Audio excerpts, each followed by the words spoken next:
जो मुस्कुरा रहा है उसे दर्द ने पाला होगा, जो चल रहा है उसके पाँव में छाला होगा। बिना संघर्ष के इंसान चमक नहीं सकता, जो जलेगा उसी दिए में उजाला होगा। संघर्ष। क्यों बचे संघर्ष से? संघर्ष ही तो जीवन की आत्मा है। जितना कठिन संघर्ष होगा उतनी ही शानदार जित होगी। एक बार एक किसान भगवान से बहुत ही नाराज हो गया। किसान बहुत मेहनती था। बहुत मेहनत से वह खेतों में अनाज उगाता, उसकी देखभाल करता, पर अक्सर उसकी फसल खराब हो जाती। कभी सूखा पड़ जाता, कभी बुरा आ जाती, कभी तेज धूप, कभी आंधी। कोई न कोई कारण बन ही जाता कि उसकी फसल खराब हो जाती। एक दिन वह किसान गुस्से में आसमान की ओर देखकर भगवान से कहा, हे ईश्वर, आपको लोग सर्वज्ञाता मानते हैं कि आप सब जानते हैं। कहते हैं कि आपके इच्छा के बिना एक भी पत्ता नहीं हिलता, पर मुझे तो लगता है कि आप छोटी सी छोटी बात भी नहीं जानते। आपको तो ये भी नहीं पता कि खेती बाड़ी कैसे करते हैं।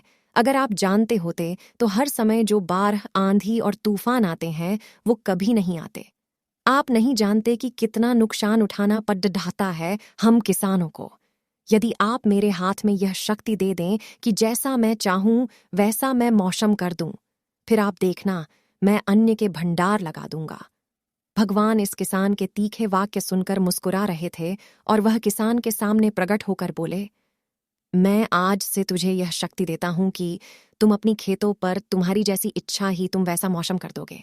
मैं बिल्कुल भी दखल नहीं दूंगा, तुम्हारी इच्छा से सब कुछ होगा। किसान बहुत खुश हो गया। किसान ने गेहूं की फसल अपनी खेतों में बोई। जब उसे लगा कि खेतों को धूप चाहिए तो खेतों को धूप मिले, जब पानी बरसना चाहिए तभी पानी बरसा, आधी तूफान, बारह, कुछ भी उसने अपने खेतों पर आने नहीं दिया। किसान के खेत में इस वर्ष ऐसी फसल हुई जैसी कभी नहीं हुई थी। हरी भरी लहलहाती फसल। मन ही मन वह बहुत खुश हो गया और सोचने लगा, अब सबूत के साथ दिखाऊंगा भगवान को कि इसे कहते हैं शक्ति का सही उपयोग। मेरी सफलता देखकर उन्हें अपनी नियम जरूर बदलने पड़ेंगे। कुछ दिन गुजरे, फसल कटने को तैयार हो गए। किसान बहुत उत्सुकता के साथ फसल को काटने लगा, पर जैसे ही उसकी नजर गेहूं की बालियों पर गया तो उसने अपना सिर पिट लिया और वह रोने चिल्लाने लगा। गेहूं की एक भी बाली के अंदर गेहूं का दाना नहीं था, सारी बालियां अंदर से खाली थीं। किसान बहुत दुखी हो गया। उसने भगवान को रोते हुए फिर पुकारा, हे प्रभु, तुमने ये मेरे साथ क्या किया? क्या तुमने मुझे कोई सजा दी? भगवान बोले, पुत्र, ये तो होना ही था। तुमने पौधों को संघर्ष करने का मौका ही कहाँ दिया? ना तो तुमने उन्हें आंधियों से जूझने दिया, ना तेज बारिश से सहने दिया और ना ही धूप में तपने दिया। एक भी चुनौती का सामना तुमने उन्हें नहीं करने दिया, इसीलिए सारे पौधे अंदर से खोखले रह गए। जब आंधी, तूफान, तेज बारिश और धूप पड़ती है, तभी ये पौधा अपने अस्तित्व को बचाने के लिए संघर्ष करते हैं। और इसी संघर्ष से एक बल पैदा होता है जिसमें शक्ति होती है, ऊर्जा होती है। और यही ऊर्जा पूर्ति तेरे गेहूं के दानों की तरह जो नहीं फूटी, तूने उन्हें कठिन परिस्थितियों से गुजरने ही नहीं दिया जहां उनके अस्तित्व का जन्म होता। सारे बालियां इसीलिए खाली है, इसमें एक भी गेहूं का दाना इसलिए नहीं है क्योंकि तुमने अपने पौधों को संघर्ष कराया ही नहीं।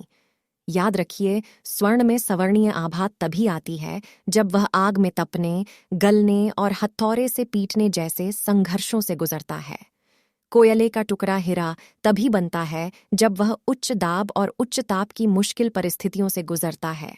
इसी तरह यदि हमारी जिंदगी में कोई संघर्ष ही ना हो, कोई चुनौती ही ना हो, तो हम भी गेहूं की बालियों की तरह खोखले रह जाएंगे।